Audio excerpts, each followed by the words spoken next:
시인의 김병호입니다. 오늘은 여러분들의 안녕을 차마 묻지 못할 것 같습니다. 이런저런 핑계로 한 일주일 정도 뛰어넘을까, 건너뛸까라는 생각도 했었는데요.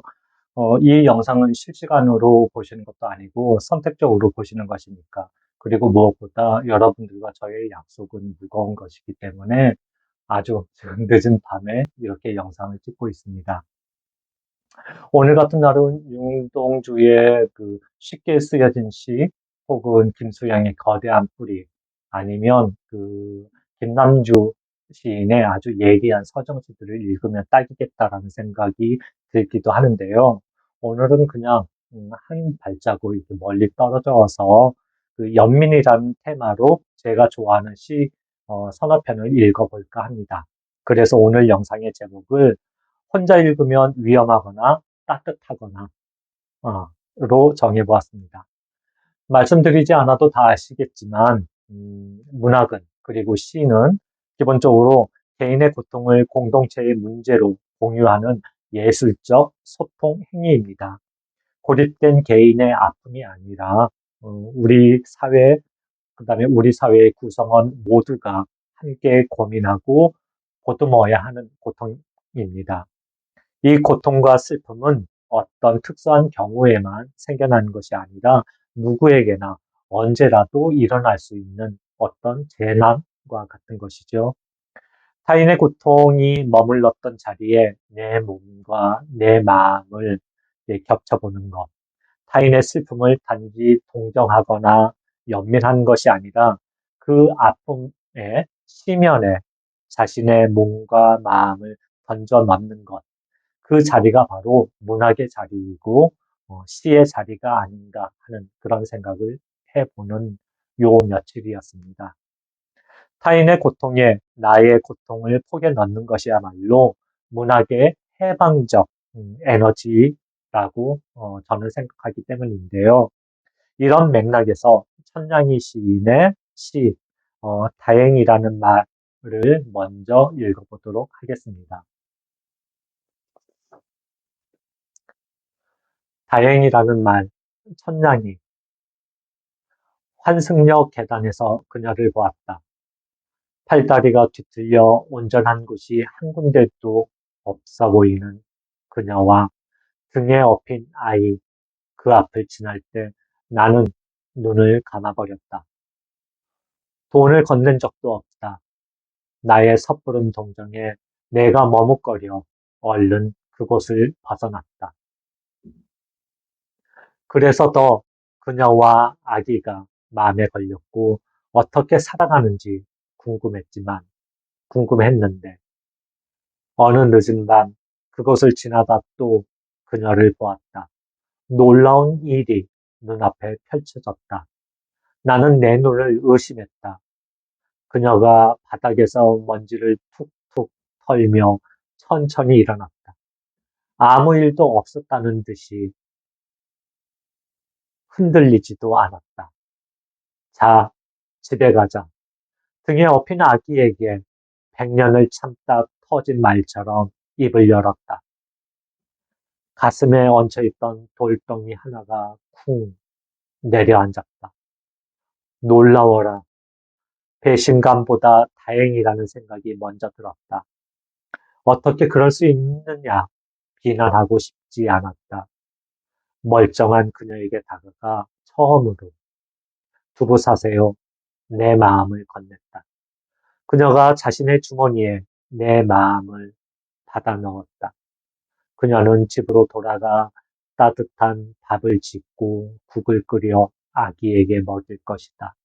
멀어지는 그녀를 바라보며 생각했다. 다행이다. 정말 다행이다. 뼛속까지 서늘하게 하는 말. 다행이다. 어떠세요? 남 얘기 같지 않죠? 이 시가 가지고 있는 이야기는 대충 이렇습니다. 어, 지하철역 계단에서 사지가 뒤틀어진 여자가 등에 아이를 업고 구걸을 하고 있는데 나는 섣부른 동정 같아서 그 앞을 지날 때마다 눈을 감고 그냥 지나쳐 버립니다. 그런데 어느 늦은 밤 사지 뒤틀렸던 여자가 바닥에서 일어나 등에 업힌 아이에게 자, 집에 가자고 하는 모습을 보고 나는 천만다행이라는 생각을 합니다.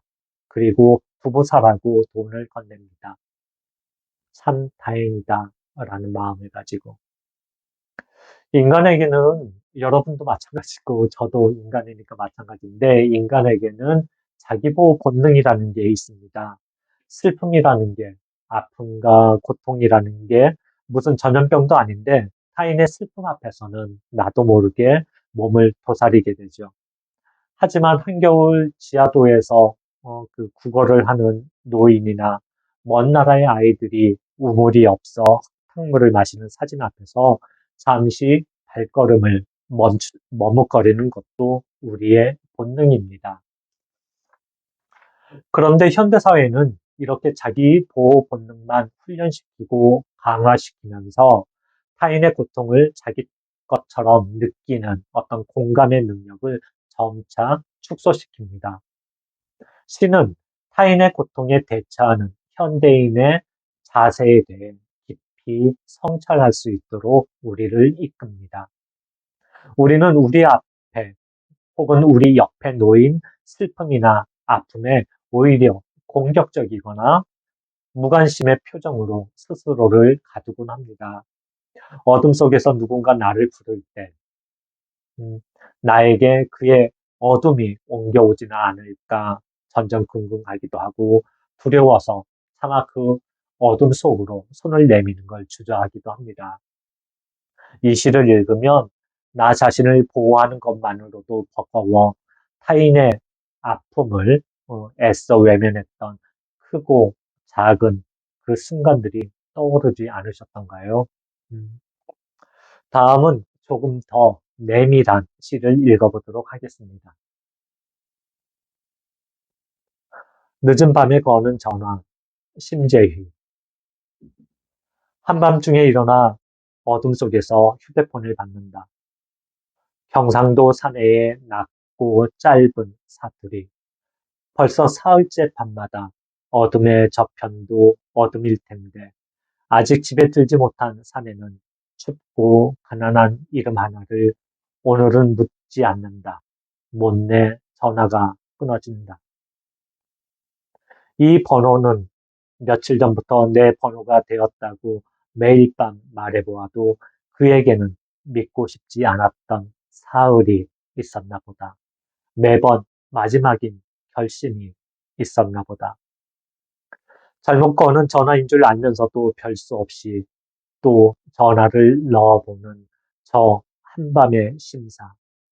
지독하게 추웠던 겨울이 다 지나간다고 해도 꽃이야 새로이 피어난다고 해도 한 번만 더 걸어보고 싶은 한밤중에 전화가 있으니 말없이 머뭇거리며 끊어야 하는 전화가 있으니 누구에게나 오래도록 아물지 않는 이별이 있으니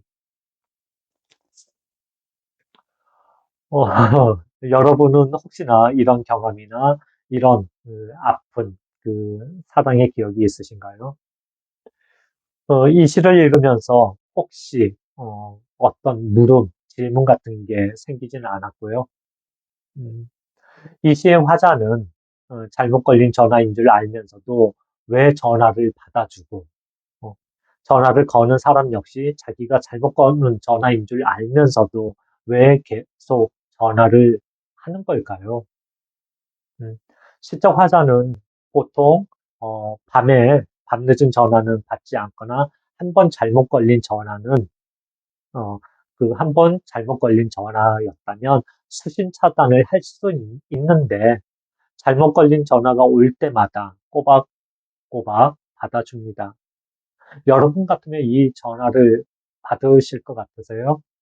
음, 보통은 안 받거나 아니면 그 한밤중에 무슨 짓이냐고 화를 내거나 그렇게 하지 않았을까요? 그런데 이 화자는 빤히 잘못 걸린 전화인 줄 알면서도 전화를 받습니다. 음, 도대체 왜 그럴까요? 이 물음에 대한 해답은 이 시의 마지막 문장에 있습니다. 누구에게나 오래도록 아물지 않는 이별이 있으니 라는 즉 전화를 거는 사람의 마음을 헤아릴 수 있다라는 거죠.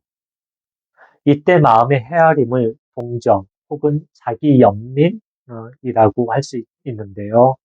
화자는 늦은 밤에 오는 전화를 받으면서 묘한 동질감을 느끼는 거죠. 나나 너나 어, 똑같은 비극에 빠져 있다는 일종의 공동체 의식, 그런 생각, 그게 바로 동정이라는 감정의 실체라고 할 수도 있을 것 같습니다. 그래서 자기 위로가 가능한 거죠. 이 연을 다시 한번 보시겠어요? 음, 이 전화번호는 며칠 전부터 내 번호가 되었다고 매일 밤 말해보아도 그에게는 믿고 싶지 않았던 사흘이 있었나 보다. 매번 마지막인 결심이 있었나 보다. 시인은 믿고 싶지 않았던이라고 표현을 하죠. 이 시는 화려한 수식이 없지만 인간의 감정을 가장 적나라하게 표현하고 섬세하게 짚어내고 있는 게 아닌가 싶습니다. 오히려 더 마음의 움직임이 클 수밖에 없었던 거죠. 믿고 싶지 않았던, 그래서 다시 한번 확인해 볼 수 없는 그런 이별입니다. 잘못 걸린 전화를 받아주는 화자의 행위는 결국 자기 치유, 어, 자기 위로의 한 방식입니다. 아직 아물지 않는 이별을 스스로 다독이는 치유라고 할 수 있겠죠. 자신을 스스로 깊이 들여다보는 자기 소통의 한 모습이기도 합니다. 이런 이야기를 하면 옛날 사람이라고 핀잔을 먹기도 하는데요. 예전 드라마 다모 혹시 기억하실지 모르겠는데요. 그 드라마에서 남자 주인공이었던 그 이서진이 하지원의 상처를 치료해 주면서 이렇게 이야기하죠. 아프냐? 나도 아프다. 음, 공감을 통한 교감. 결국 시를 읽는다는 건 스스로를 다독이면서 스스로를 치유하는 하나의 방법이 아닐까 싶습니다. 속도를 내서 한 편 더 읽어보겠습니다.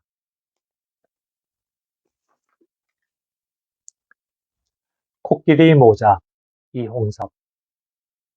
시골에서 올라오신 어머니 손을 잡고 태어나 처음으로 어린이 대공원에 소풍을 갔습니다. 때마침 공작도 활짝 날개를 펴 우리 모자를 반겨주었습니다. 참 먼 데까지 왔구나. 어머니는 이국의 동물들을 어루만지듯 바라보았습니다. 벵골산 호랑이를 지나고 아프리카 어디쯤에서 왔다는 원숭이 무리도 지나 우리 모자는 인도산 코끼리 모자 앞에 섰습니다. 어미 코끼리 앞에 새끼 코끼리는 뒤에 서서 그 지순한 표정으로 우리 모자를 가만히 들여다보았습니다. 어머니는 코끼리 모자가 먼 데까지 온 것이 못내 안타까운가 봅니다. 그 순간 하마터면 어머니의 손을 놓칠 뻔했습니다. 어미 코끼리도 우리 모자를 보며 어머니처럼 말하는 것 같았기 때문입니다. 저는 코끼리처럼 잔뜩 주름진 어머니의 손을 꼭 잡고 식물원으로 발길을 돌리고야 말았습니다.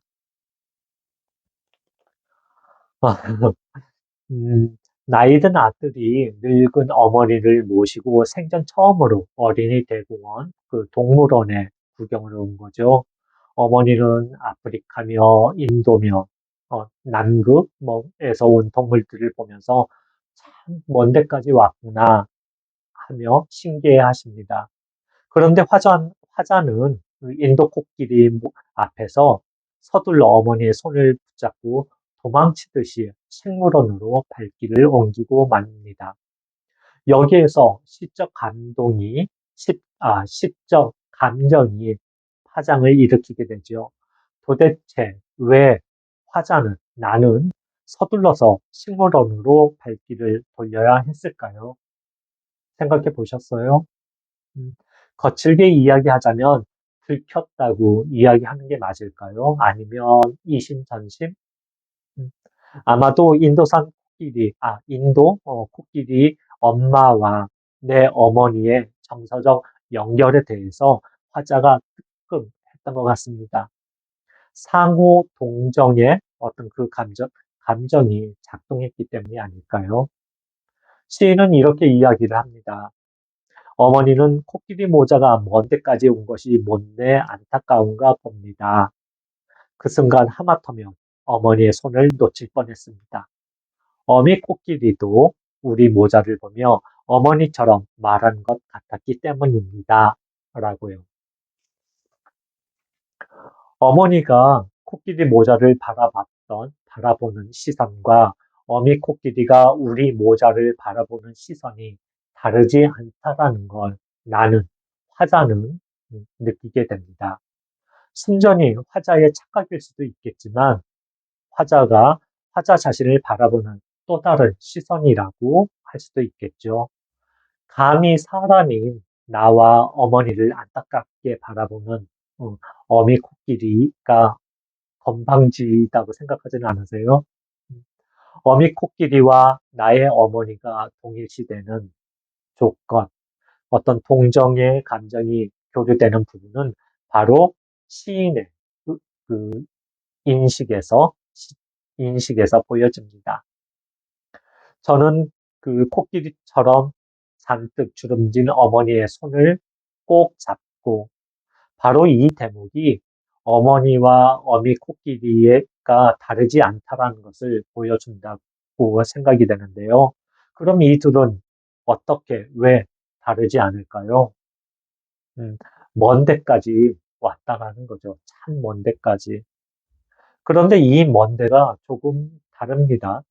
음, 코끼리는 단지 인도라는 어떤 거리의 기준으로 먼 곳이기는 하지만 어머니와 화자인 아들에게 이 먼 데는 다소 복합적이죠. 단순히 시골에서 이 서울 어린이 대공원까지가 아니라 그간 살아온 세월이 포함된 내용입니다. 그 세월까지 포함이 되어서 참 먼 데가 된 것이죠. 어머니의 힘든 삶을 코끼리에게 들켜버린 것 같아서 아들은 서둘러 어머니를 식물원으로 모시고 갑니다.